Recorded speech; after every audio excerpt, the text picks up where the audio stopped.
कैराना से सांसद इकरा हसन चौधरी के खिलाफ आपत्तिजनक बयान देने वाला शख्स योगेंद्र राणा, जो कि करणी सेना का राष्ट्रीय उपाध्यक्ष है, वह फरार चल रहा है।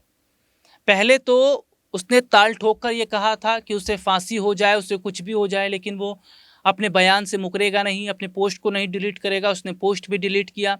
वो फरार चल रहा है। पुलिस उसकी छानबीन कर रही है। लेकिन सबसे बड़ा सवाल तो ये हो जाता है कि आखिरकार ऐसे अपराधी जो अपराध कर देते हैं, ये किसी अपराध से कम इसे नहीं माना जाएगा, क्योंकि ये अपराध है। ये शख्स पहले तो शादीशुदा भी है, दूसरे तौर पर बच्चे भी है इसके, और ये होशो हवास में इसने इस तरीके की बात की, जबकि उसे ये बात पता है कि इकरा हसन चौधरी एक दूसरे धर्म से हैं।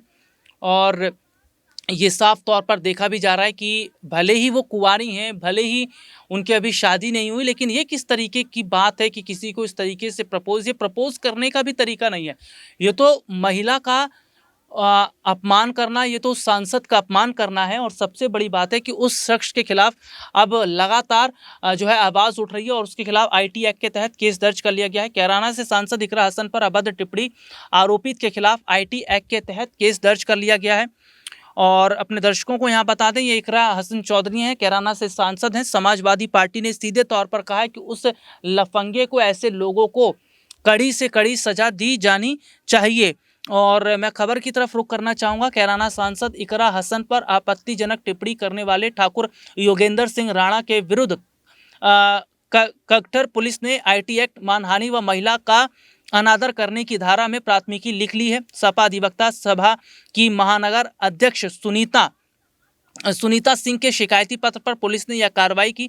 आरोपित योगेंद्र ने खुद को करणी सेना का राष्ट्रीय उपाध्यक्ष बताया था, मगर मामले के तूल पकड़ने के बाद इंटरनेट मीडिया पर एक वीडियो प्रसारित हुआ, जिसमें व्यक्ति ने खुद को करणी सेना का राष्ट्रीय अध्यक्ष बताते हुए कहा था कि योगेंद्र का संगठन से कोई लेना देना नहीं है। ये बहुत बड़ी बात है कि करणी सेना क्या कह रही है कि योगेंद्र का करणी सेना से कोई लेना देना नहीं है। तो क्या वो जो है गलत तरीके से जो है वो अपनी बात रख रहा था? क्या उसने करणी सेना को भी बदनाम करने की कोशिश की है?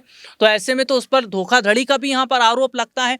और ऐसे में देखा जा रहा है कि इस शख्स को पकड़ने के बाद में इसके खिलाफ सख्त से सख्त कदम उठाए जाना चाहिए। सपाइयों में इस टिप्पणी पर फैला है आक्रोश।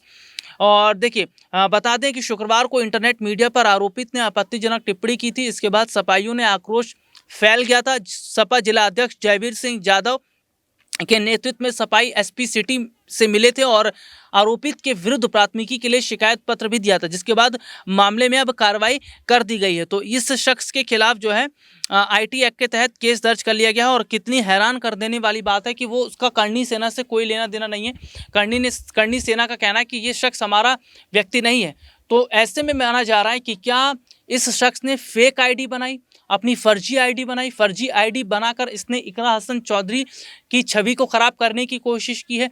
और ऐसे लोगों को क्या सजा दी जानी चाहिए, ये मैं दर्शकों पर भी छोड़ रहा हूँ। लेकिन सवाल ये भी खड़ा हो जाता है कि भैया, ऐसे ऐसे अपराधियों को पुलिस ढूंढ नहीं पाती है। ये लोग अपराध करके बेखौफ बैठे रहते हैं, चैन की नींद ये लोग सो रहे होते हैं, लेकिन पुलिस तब इस मामले में कूदती है जब लोग जो हैं बवाल करते हैं या इनके खिलाफ एफआईआर दर्ज कराई जाती है। तो क्या इकरा हसन की छवि को खराब करने की जानबूझ के कोशिश की गई है? और क्या वाकई इकरा हसन जो चौधरी हैं, उनकी जान को खतरा भी है? इस तरीके से भी बताया जा रहा है कि उनकी छवि को खराब करने की कोशिश की जा रही है। तो सुरक्षा के लिहाज से हो सकता है कि उनकी सुरक्षा को भी बढ़ा दिया जाए।